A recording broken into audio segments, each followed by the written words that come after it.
3, 2, 1, take 2. Good morning, welcome to Erin Mills Town Center, the home of the world's largest permanent point-of-purchase video wall installation. My name is Calvin Fluke, and I'm your video host all day here at EMTV. I want to take this opportunity to extend a very special and warm welcome to the film crew from Necessary Illusions. We've got an excellent lineup of television programming for you today, so let's get on with it. So how long have they been working on this documentary?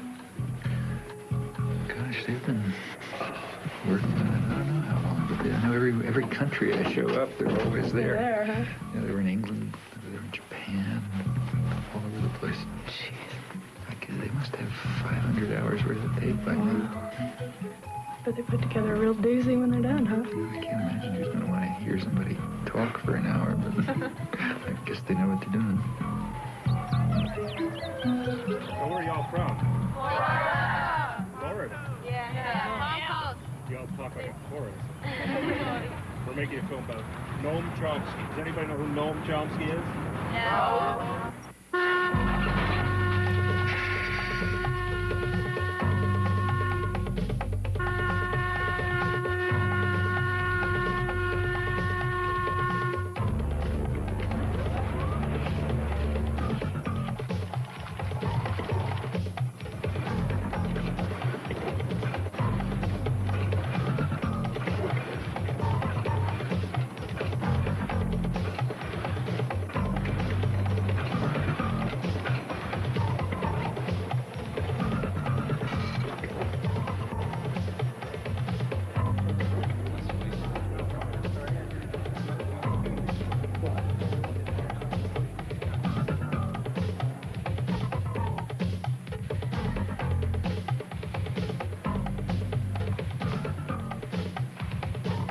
Good afternoon and welcome to Wyoming Talks. My guest today is well-known intellectual Noam Chomsky.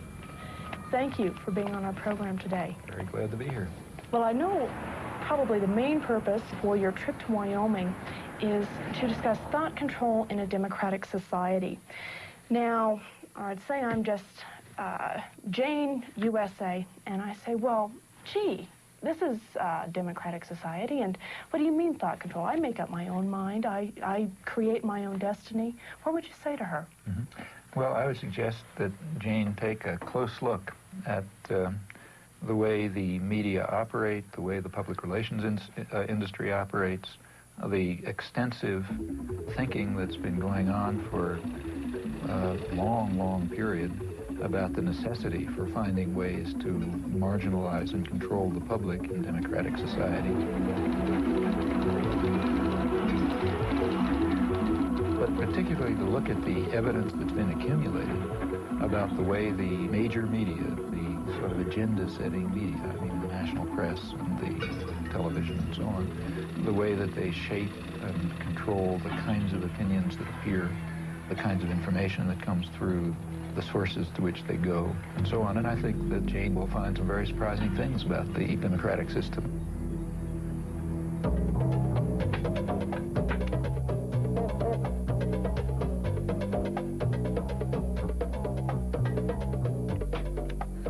I'd like to welcome all of you to this lecture today.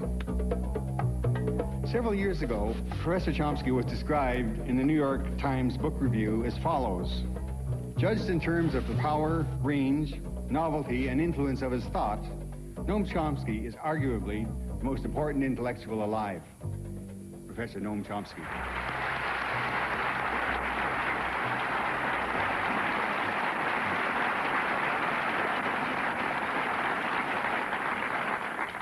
I gather there are some people out behind that blackness there, but if I don't look you in the eye, it's because I don't see you. All I see is the blackness.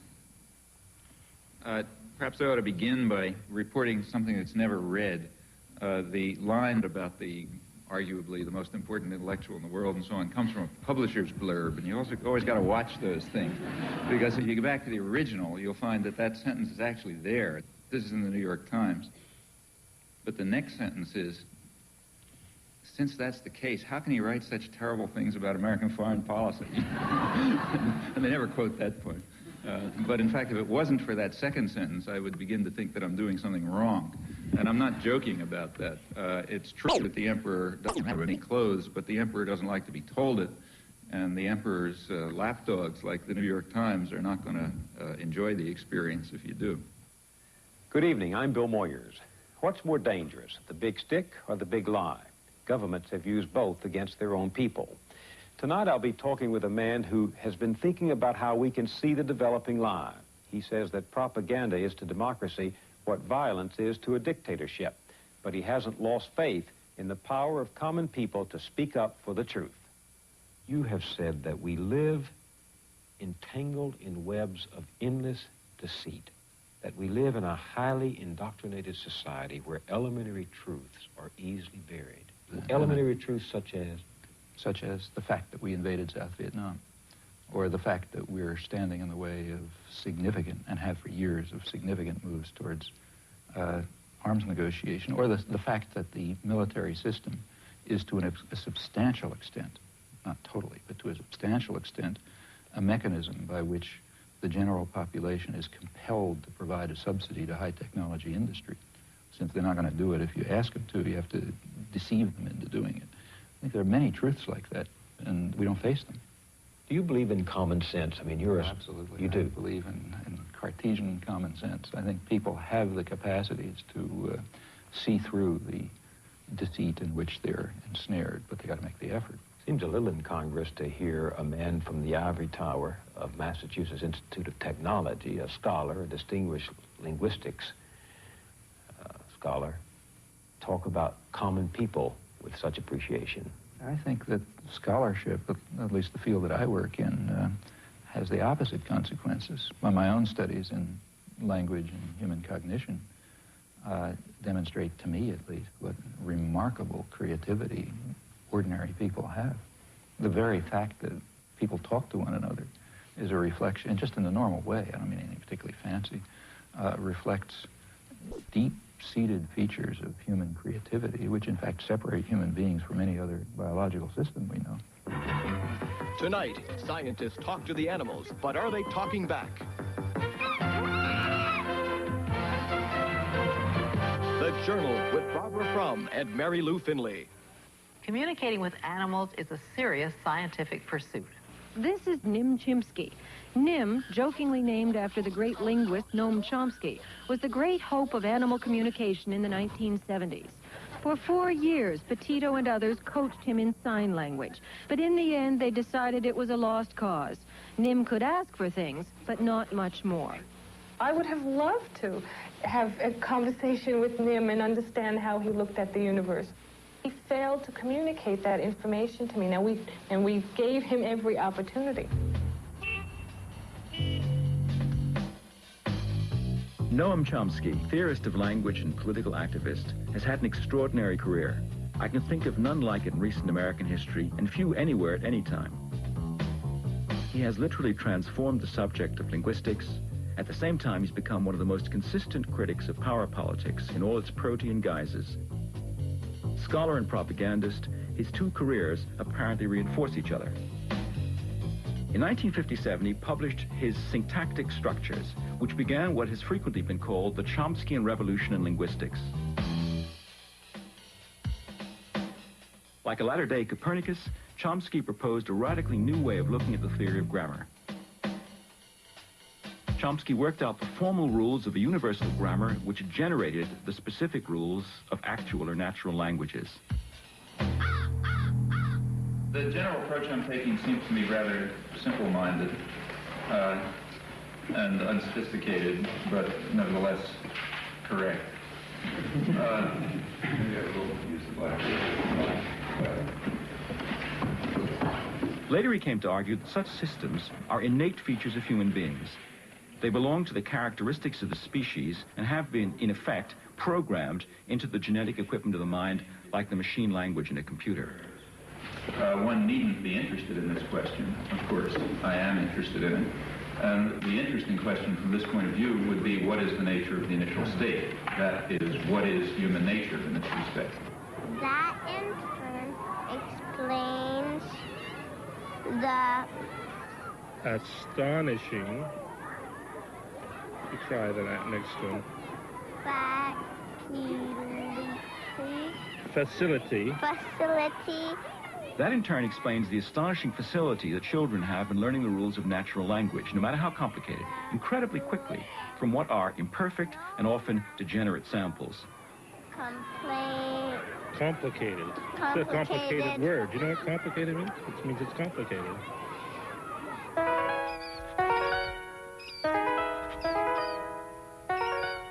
If, in fact, our minds were a blank slate and experience wrote on them, we would be very impoverished creatures indeed. So the obvious hypothesis is that our language is the result of the unfolding of a genetically determined program. Well, plainly, there are different languages. In fact, the apparent variation of languages is quite superficial. It's certain, as certain as anything else, is that humans are not genetically programmed to learn one or another language. So you bring up a Japanese baby in Boston, it'll speak Boston English, and you bring up my child in Japan, it'll speak Japanese. And that means that from that it simply follows by logic that the basic structure of the languages must be essentially the same. Our task as scientists is to try to determine exactly what those fundamental principles are that cause the knowledge of language to unfold in the manner in which it does under particular circumstances. And incidentally, I think there is no doubt the same must be true of other aspects of human intelligence and systems of understanding and interpretation and moral and aesthetic judgment and so on. The implications of these views have washed over the fields of psychology, education, sociology, philosophy, literary criticism, and logic. In the 50s and 60s, the bridge between your theoretical work and your political work seems to have been the attack on behaviorism. But now, behaviorism is no longer an issue, or so it seems. So how does this leave the link between your linguistics and your politics? Well, I've always regarded the link, I've never really perceived much of a link, to tell you the truth. Again, I would be very pleased to be able to discover intellectually convincing connections between my own anarchist convictions on the one hand and what I think I can demonstrate or at least begin to see about the nature of human intelligence on the other. But I simply can't find intellectually satisfying connections between those two domains. I can discover some tenuous points of contact. Il n'y a de créativité possible qu'à partir d'un système de règles. Le problème, alors, là, que je me pose, et où je ne suis pas peut-être tout à fait d'accord avec M. Chomsky, c'est lorsqu'il place ces régularités à l'intérieur, en quelque sorte, de l'esprit ou de la nature humaine. Je me demande si le système de régularité, de contraintes, qui rendent possible une science, on ne peut pas les trouver ailleurs, en dehors même de l'esprit humain, dans des formes sociales, dans des rapports de production, dans des luttes de classe, etc. If it is correct, as I believe it is, that a fundamental element of human nature is the need for creative work, for creative inquiry, for free creation without the arbitrary limiting effects of coercive institutions, then of course it will follow that a decent society should maximize the possibilities for this fundamental human characteristic to be realized. Now, a federated, decentralized system of free associations incorporating economic as well as social institutions would be what I refer to as anarcho-syndicalism, and it seems to me that it is the appropriate form of social organization for an advanced technological society in which human beings do not have to be forced into the position of tools, of cogs in a machine. Since the 1960s, Noam Chomsky has been the voice of a very characteristic brand of rationalist libertarian socialism. He's attacked the abuses of power wherever he saw them. He's made himself deeply unpopular by his criticism of American policy, the subservience of the intelligentsia, the degradation of Zionism, the distortions of media and self-delusions in prevailing ideologies.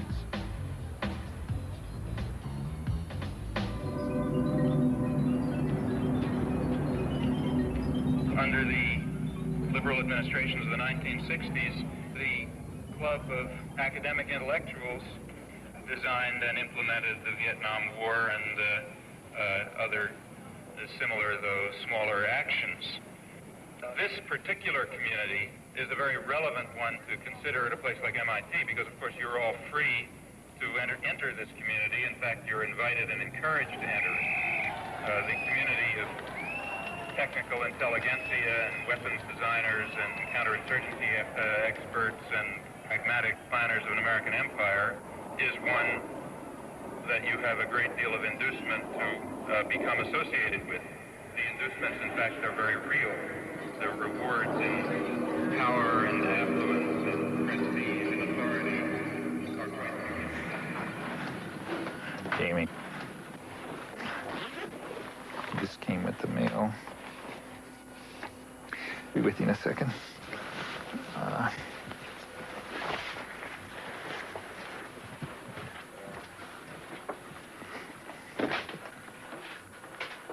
Okay, they still got their cameras. Okay.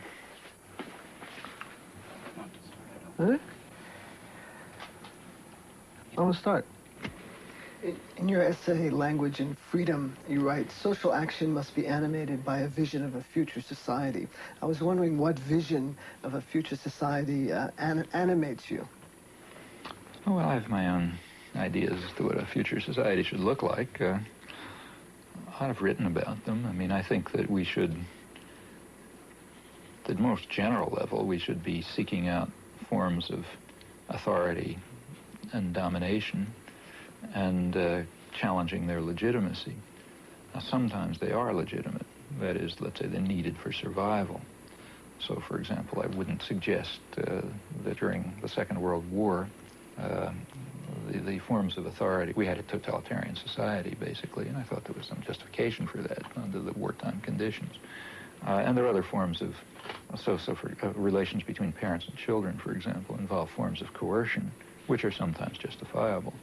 But any form of coercion and control requires justification, and most of them are completely unjustifiable. Now, at various stages of human civilization, it's been possible to challenge some of them, but not others. Others are too deep-seated, or you don't see them, or whatever. And so at any particular point, you try to detect those forms of authority and domination which are subject to change and which do not have any legitimacy, in fact, which often strike at fundamental human rights and your understanding of fundamental human nature and rights. Well, what are the major things, say, today? There are some that are being addressed in a way. The feminist movement is addressing some. The civil rights movement is addressing others. The one major one that's not being seriously addressed is the one that's really at the core of the system of domination, and that's private control over resources. And that means an attack on the fundamental structure of state capitalism. Now, I think that's in order. That's not something far off in the future. Your life work. The alphabet has only 26 letters. With these 26 magic symbols, however, millions of words are written every day. Nowhere else are people so addicted to information and entertainment via the printed word. Every day the world comes stepping on the American doorstep, and nothing that happens anywhere remains long a secret from the American newspaper reader.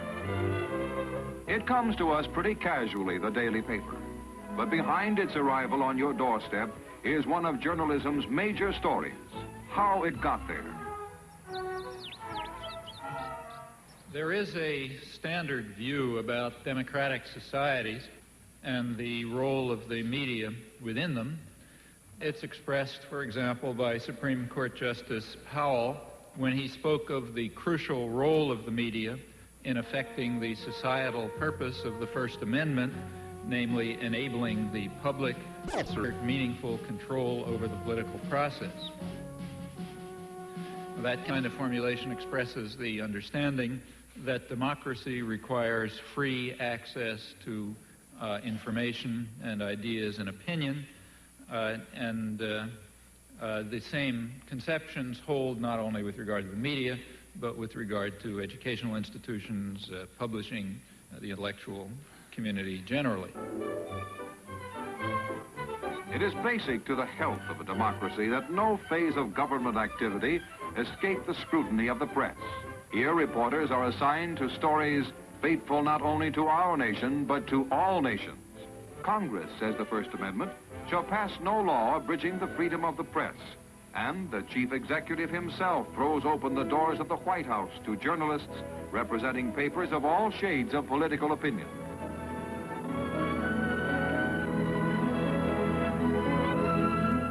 But it is worth bearing in mind that there is a contrary view. And in fact, the contrary view is very widely held and deeply rooted in our own civilization. It goes back to the origins of modern democracy, to the 17th century English Revolution, which was a complicated affair like most popular revolutions. There was a struggle between Parliament, representing largely elements of the gentry and the merchants, and the royalists, representing other elite groups, and they fought it out. But like many popular revolutions, there was also a lot of popular ferment going on that was opposed to all of them. There were popular movements that were questioning everything. The relation between master and servant, the right of authority altogether, all kinds of things were being questioned. There was a lot of radical publishing. The printing presses had just come into existence. And this disturbed all the elites on both sides of the Civil War. So as one historian pointed out at the time in 1660, he criticized the radical Democrats, the ones who were calling for what we would call democracy, because they are making the people so curious and so arrogant that they will never find humility enough to submit to a civil rule. Now, underlying these doctrines, which were very widely held, is a certain conception of democracy. It's a game for elites. It's not for the ignorant masses who have to be marginalized, diverted, and controlled, of course, for their own good. The same principles were upheld in the American colonies. The dictum of the founding fathers of American democracy that, I'm quoting, the people who own the country ought to govern it, quoting John Jay.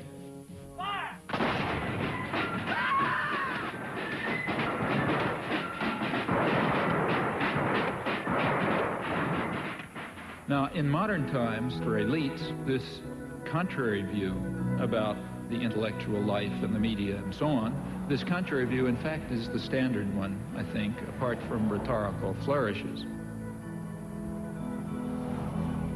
From Washington, D.C., he's intellectual, author, and linguist, Professor Noam Chomsky. Manufacturing Consent. What is that title meant to describe? Well, the title is actually borrowed from a book by Walter Lippmann, written back around 1921, in which he described what he called the manufacture of consent as a revolution in the practice of democracy. What it amounts to is a technique of control.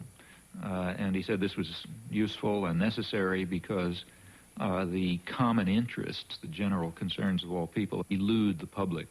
The public just isn't up to dealing with them, and they have to be the domain of what he called a specialized class.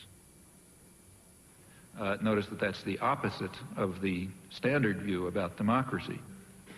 There's a version of this expressed by the highly respected moralist and theologian Reinhold Niebuhr, who was very influential on contemporary policymakers. His view was that rationality belongs to the cool observer, but because of the stupidity of the average man, he follows not reason but faith. And this naive faith requires necessary illusion and emotionally potent oversimplifications, which are provided by the myth maker to keep the ordinary person on course.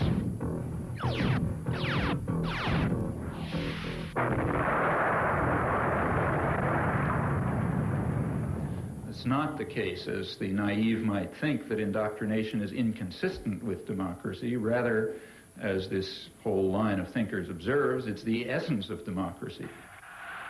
The point is that in a military state or a feudal state or what we would nowadays call a totalitarian state, it doesn't much matter what people think, because you've got a bludgeon over their head, then you can control what they do. But when the state loses the bludgeon, when you can't control people by force, and when the voice of the people can be heard, you have this problem. It may make people so curious and so arrogant that they don't have the humility to submit to a civil rule, and therefore you have to control what people think.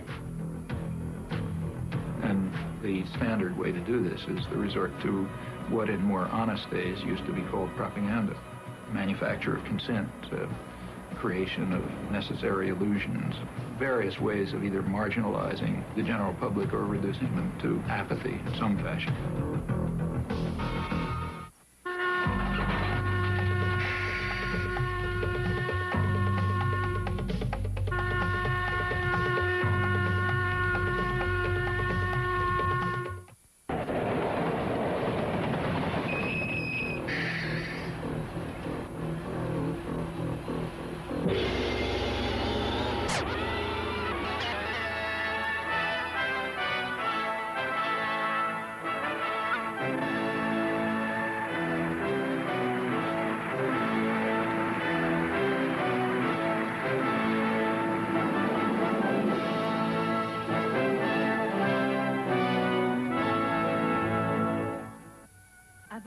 Noam Chomsky 教授は1928年 The oldest of two boys, Abram Noam Chomsky, was born in Philadelphia, Pennsylvania in 1928. As a Jewish child, the anti-Semitism of the time affected him. Both parents taught Hebrew, and he became fascinated by literature, reading translations of French and Russian classics.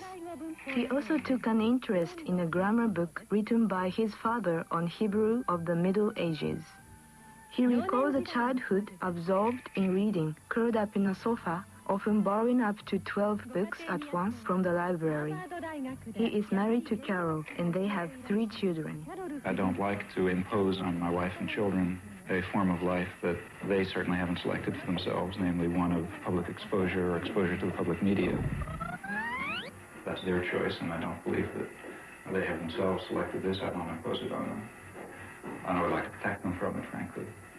Second, the sort of perhaps principled point is that I'm rather against the idea, the whole notion of developing public personalities who are treated as stars of one kind or another, where aspects of their personal life are supposed to have some significance and so on. Take one in the reception room. You said that you were just like us. You went to school, got good grades, and what made you start being critical, you know, and seeing the difference? What started the change? Well, you know, there are all kinds of personal factors in anybody's life. First of all, don't forget I grew up in the Depression.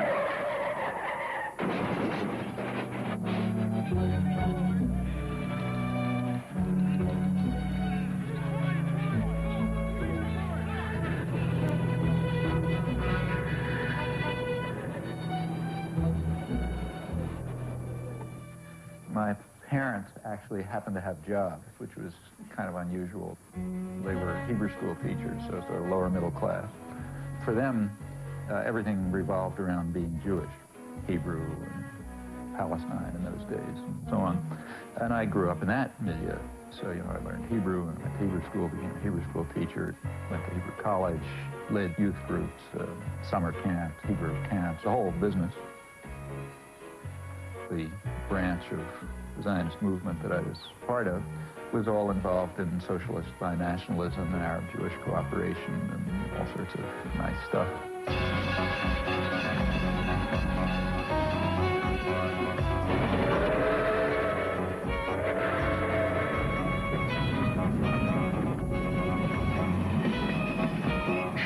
What did they think of your hopping on a train and going up to New York and hanging out at anarchist bookstores on 4th Avenue and talking to I didn't mind your because working class relatives there? I mean, I don't want to trust my childhood memories, obviously, but the family was split up. Like a lot of Jewish families, it went in all sorts of directions.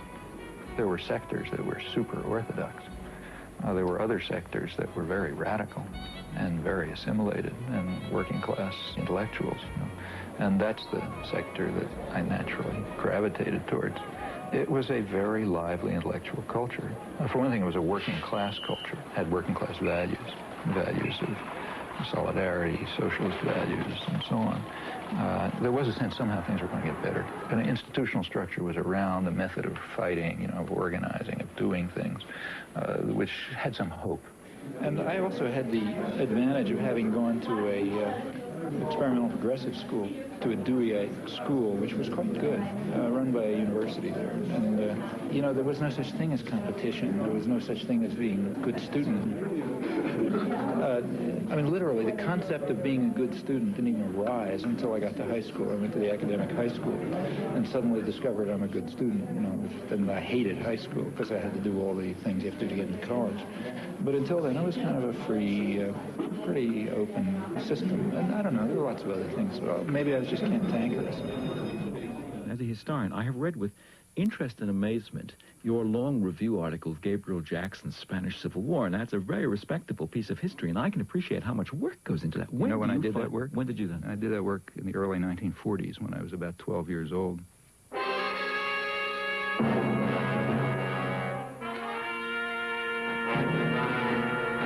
The first article I wrote was right after the fall of Barcelona in the school newspaper. It was a lament about the rise of fascism in 1939.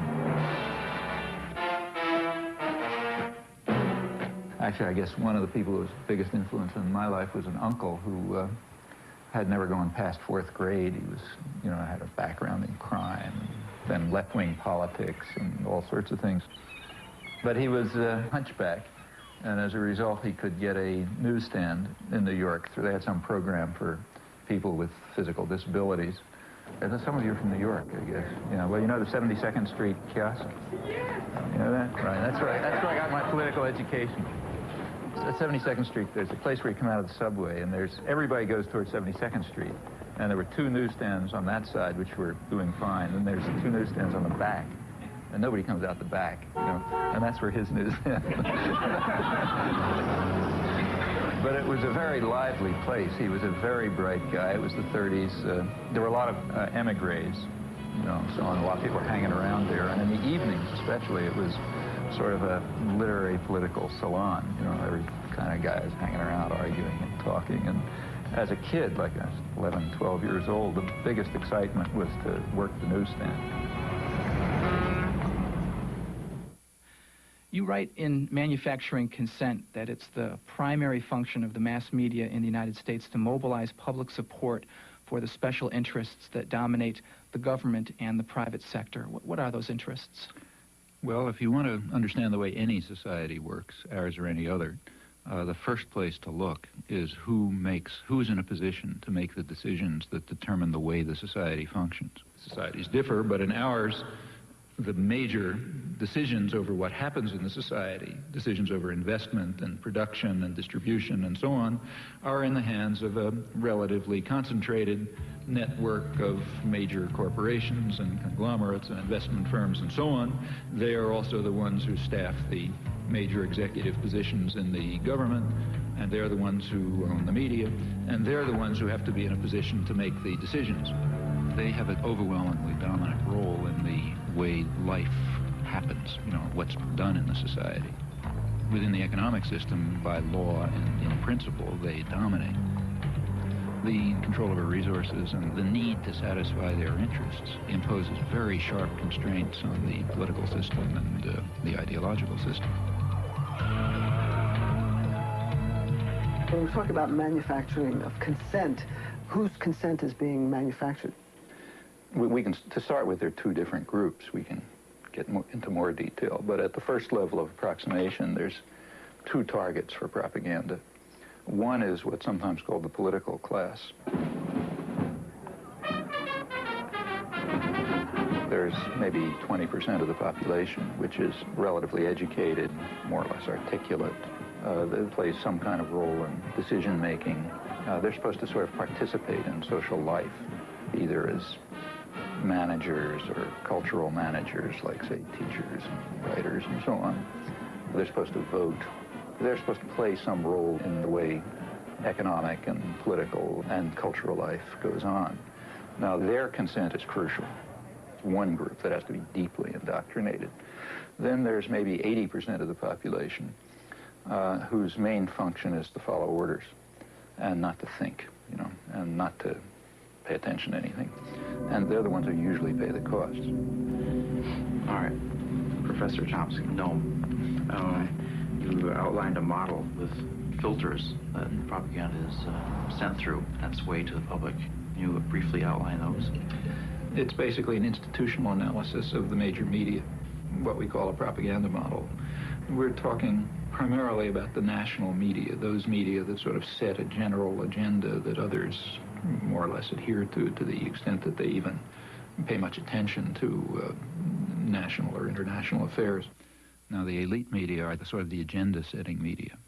That means the New York Times, the Washington Post, the major television channels, and so on. They set the general framework. Local media more or less adapt to their structure. World News. In the soundbite it says that there's a beachhead. I think 628 is a good one. Yeah, but I think 6 is a good start. This is the operative soundbite for us. He's out really knows how to time. We've got a minute for all the time, so that's good. I love this soundbite. Okay, we'll look at it. And they do this in all sorts of ways, by selection of topics, by distribution of concerns, by emphasis and framing of issues, by filtering of information, by bounding of debate within certain limits. 2.5 minutes to air. 45 seconds.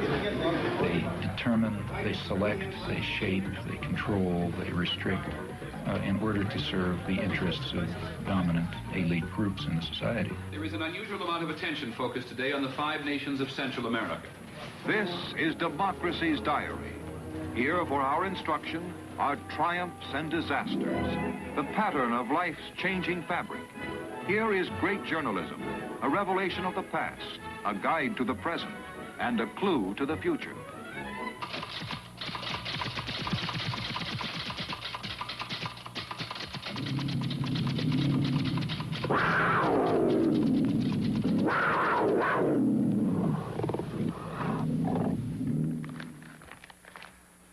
The New York Times is certainly the most important newspaper in the United States, and one could argue the most important newspaper in the world. The New York Times plays an enormous role in shaping the perception of the current world on the part of the politically active, educated classes. Also, the New York Times has a special role, and I believe its editors probably feel that they bear a heavy burden in the sense that the New York Times creates history. What happened years ago may have a bearing on what happens tomorrow. Millions of clippings are preserved in the Times library, all indexed for instant use, a priceless archive of events and the men who make them. That is, history is what appears in the New York Times archives, the place where people will go to find out what happened is the New York Times. Therefore, it's extremely important, if history is going to be shaped in an appropriate way, that certain things appear, certain things not appear, certain questions be asked, other questions be ignored, and that issues be framed in a particular fashion. Now, in whose interests is the history being so shaped? Well, I think that's not very difficult to answer. The process by which people make up their minds on this is a much more mysterious process than you would ever guess from reading Manufacturing Consent. There is a saying about legislation that legislation is like making sausage, that the less you know about how it's done, the better for your appetite. The same is true of this business. If you're in a conference in which decisions are being made on what to put on page 1 or what not, you would get, I think, the impression that important decisions were being made in a flip and frivolous way. But in fact, given the pressures of time to trying to get things out, you resort to a kind of a shorthand. And you have to fill that paper up every day. It's curious in a kind of a mirror image way that Professor Chomsky is in total accord with Reed Irvine, who at the right-wing end of the spectrum says exactly what Chomsky does about the insinuating influence of the press, of the big media, as, quote, agenda setters, to use one of the great buzzwords of the time.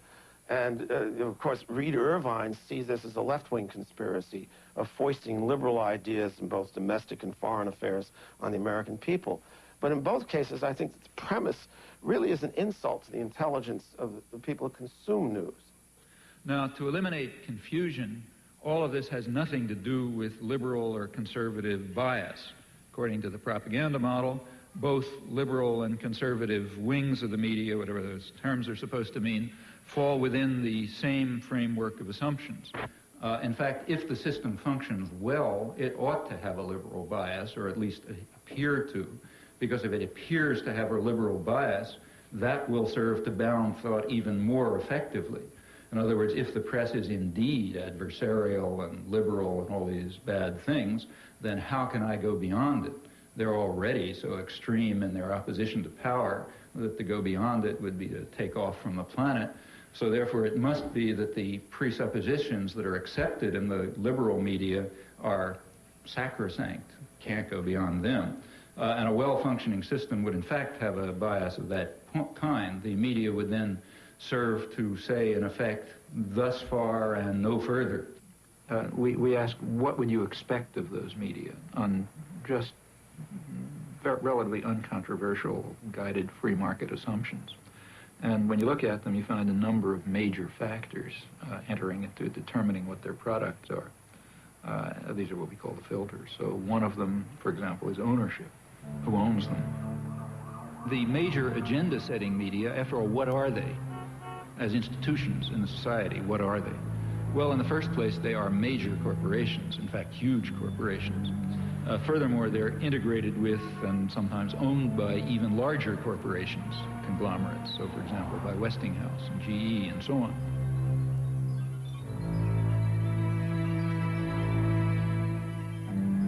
What I wanted to know was how specifically the elites control the media. What I mean is, I guess... It's like asking, how do the elites control General Motors? Well, why isn't that a question? I mean, General Motors is an institution of the elites. They don't have to control it. They own it. You know? Except, I guess, at a certain level, I think, like, I guess I work with student press, so I know, like, reporters and stuff. The elites don't control the student press, but I'll tell you something. You try in the student press to do anything that breaks out of conventions, and you're going to have the whole business community around here down on your neck, and the university's going to get threatened, and, you know, I mean, maybe nobody will pay any attention to you. That's possible. But if you get to the point where they don't stop paying attention to you, the pressures will start coming. Because there are people with power. There are people who own the country, and they're not going to let the country get out of control. What do you think about that?